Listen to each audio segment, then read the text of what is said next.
Welcome back to Englebrook Independent News. I'm your host, Ryan, and this is the Rundown. Tonight's top story is Russian incursions into NATO countries. Now, most recently, Russia flew three MiG jets over Estonian airspace. Now, Estonia is one of the more recent additions to NATO, but nonetheless a NATO member, and have since invoked Article 4, which means that they need to speak with every other NATO member to decide what actions to go forward with. This comes on the heels of Russia sending drones into Polish airspace and Romanian airspace. And if you had seen any of our coverage of the Romanian election this year, you would know that the Russians have been meddling there as well.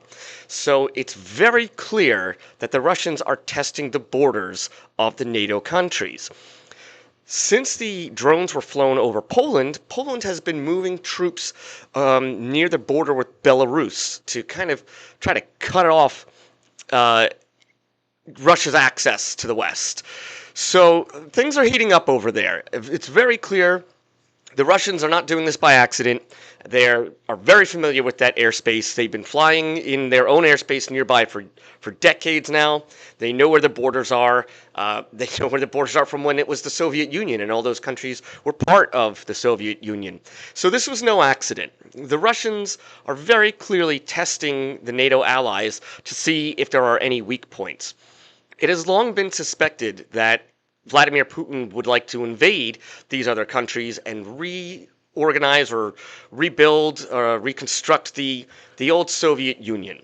So it looks like this is on his mind and that he's looking to make these steps. Now, how is he actually going to do that when he can't even win in Ukraine? I don't know. But he doesn't seem to mind. I think this is kind of a bit of a wake-up call for the Europeans. I mean, after Donald Trump kind of told them, we're no longer bankrolling you. You need to put in your fair share and be ready to prepare to defend yourselves. I think that's what makes this all the more alarming because the Europeans are seeing day by day that they are going to have to defend for themselves. Interesting side note, a few weeks ago, French hospitals were told to prepare for mass influx of patients by 2026. So it seems like the French government is preparing for war with Russia or someone, and so they want to make sure that they have their hospitals ready for that.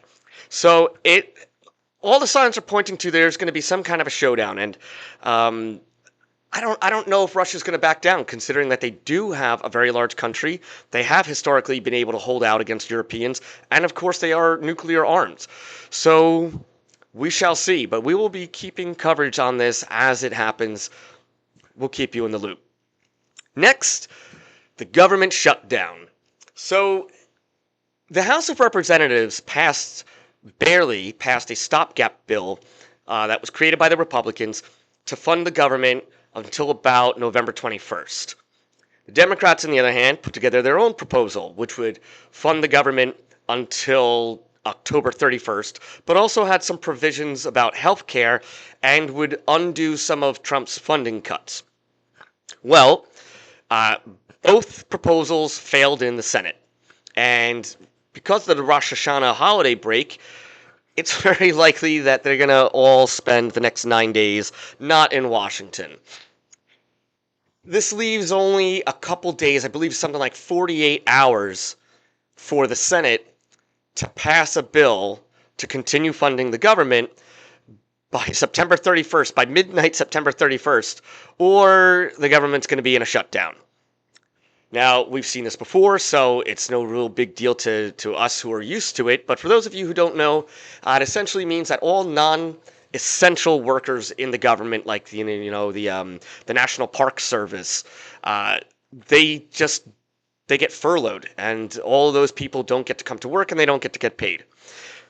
This is something that happens every few years, and I really don't understand why we have it structured this way, but we do.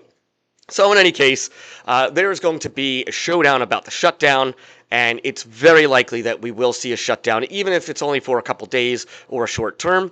I'm expecting it to play out to be, compared to some of the ones that we've seen so far in recent history, I think it'll be probably medium in length compared to the others, just because the Democrats are really going to want to get some concessions here. But the Republicans also are really want to press forward with Trump's agenda.